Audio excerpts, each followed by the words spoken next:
Alright guys, got a fun little video for you today. I recently did a value spirits video on E&J Brandy here. And I said at the time I was pleasantly surprised with what I got for the, for the dollar.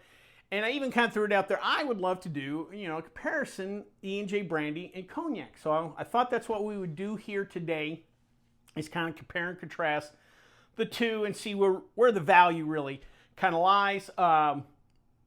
Up front, I purchased this bottle, a 750 milliliter bottle, for $10.99.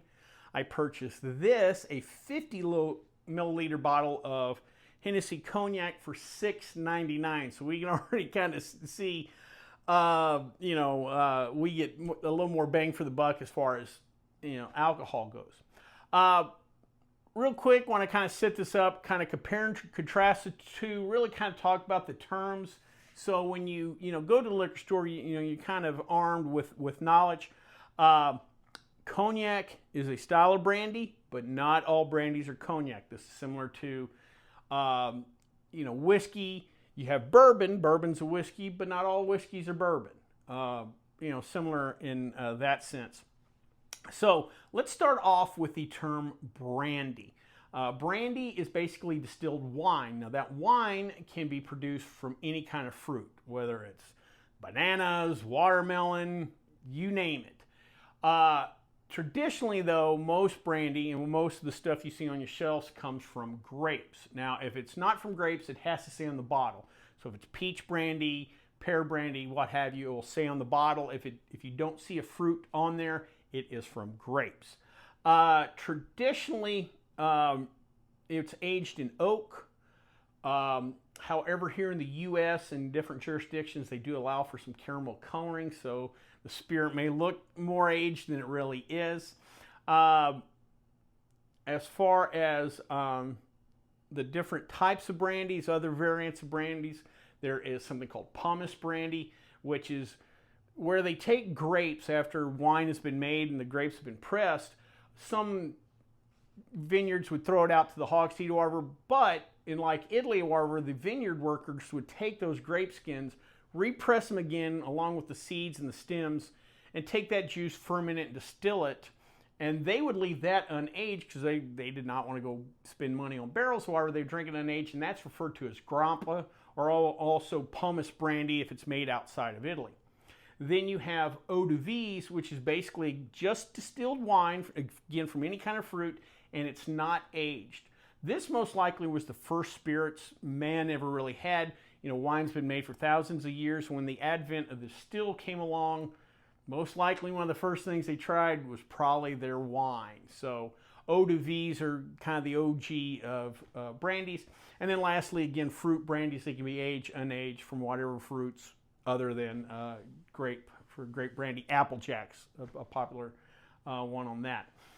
Production technique wise, brandies, because it's kind of loosely defined, just distilled from wine that comes from some kind of fruit. Production methods are kind of wide open. It could come from a pot still, could come from a column still, could be a reflux still, could have caramel coloring added. Now, they won't use the term just brandy if it's flavored. It'll say flavored brandies. So you're not necessarily worried about flavors added unless it says so. But again, it could come from a multitude of fruits, what have you. Fairly wide open on what they can do. That's where Cognac really kind of comes in. Cognac has a stricter definition. Well, one of the first things that makes Cognac unique is that it's a DO, denomination of origin. This is similar to tequila only being made in Mexico, Scotch only being made in Scotland. International trade law has said that cognac can only come from a specific place. And that's why there's strict labeling rules, but the kind of selling point is, well, we do certain things that make it truly unique. One of the things is it's double distilled in alembic pot stills. So they're not using column stills or reflux stills. Its sister spirit, Armagnac, is distilled 3 times, Cognac only twice. It has to be made, of course, in Cognac, France, which is a region of France. There are sub-regions called crus. They're a little outside the realm of this video, but it comes from a certain area of France. has to be aged a minimum of 2 years, and has to be aged in French oak barrels. Cognac folks are a little different than the Scotch and tequila people that can always go to the bourbon makers. After they've used that barrel one time, they have to sell it. A lot of the distillers around the world buy those. Cognac producers have to use French oak, generally Limousin oak. Lastly, or next, they have a similar grading system as far as age-wise. They both use the term VS, VSOP, XO. However, Cognac is regulated a little tighter.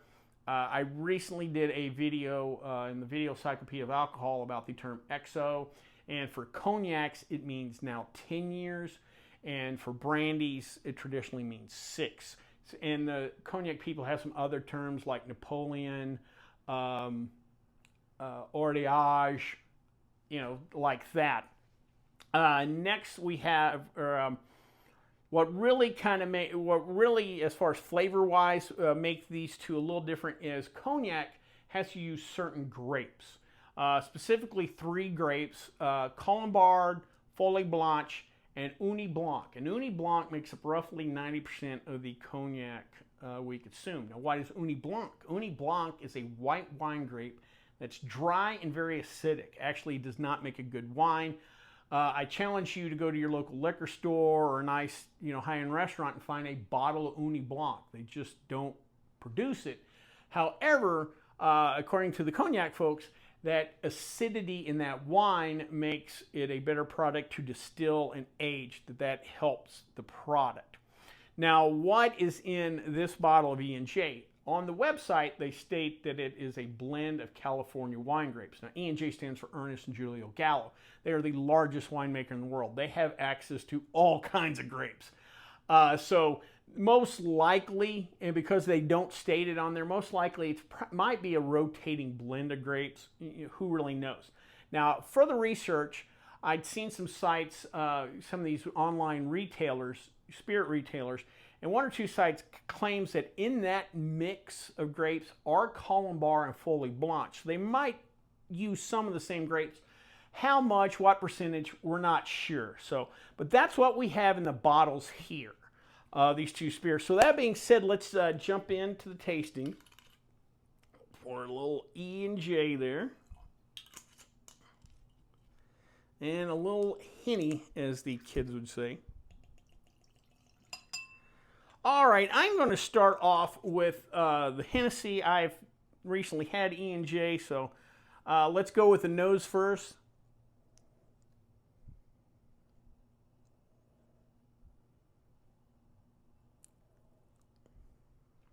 All right.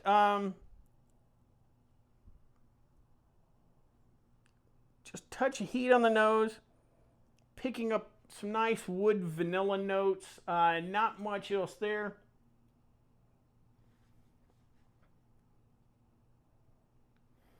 All right, the brandy has a little funkier smell.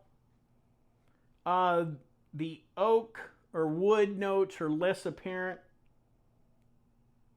It does have a sweeter, almost viscous, more viscous nose, even though, that's a kind of a physical thing, but on the nose, it also smells a little more viscous. So let's go ahead and jump in on the cognac.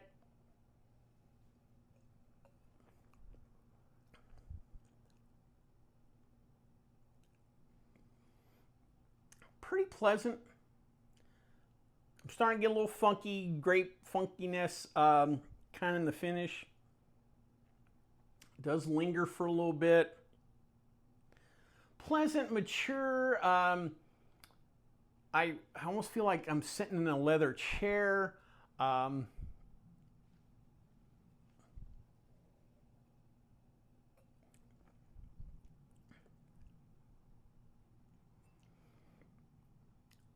There's some kind of rich wood leather kind of note to it. It's kind of the combination of smell and flavor you get sometimes. So overall, not bad. Let's go ahead and jump into the brandy.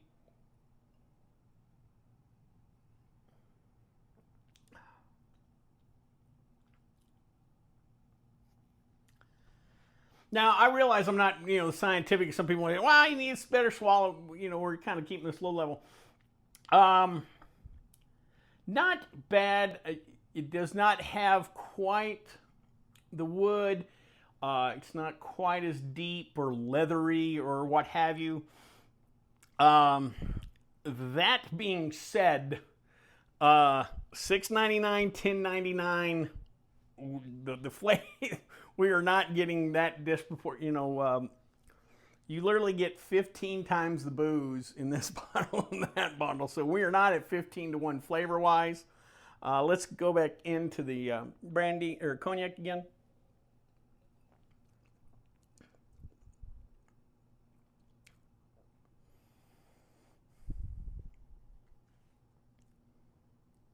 Yeah, what I'm really picking up,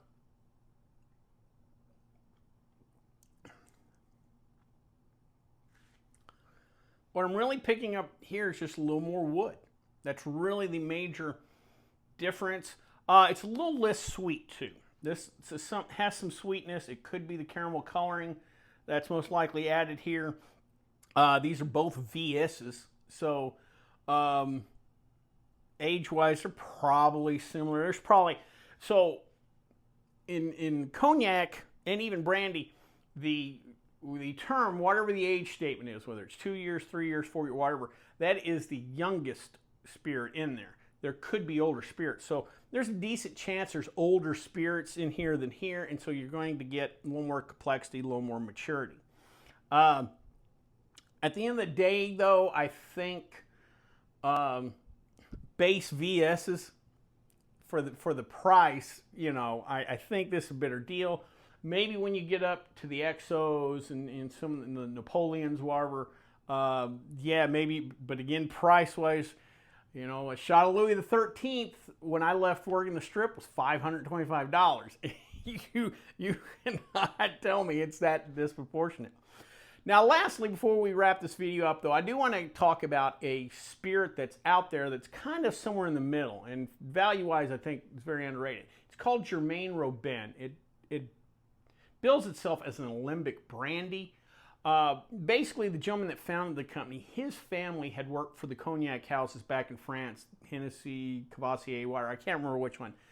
He decided to take their methods, but bring them to California.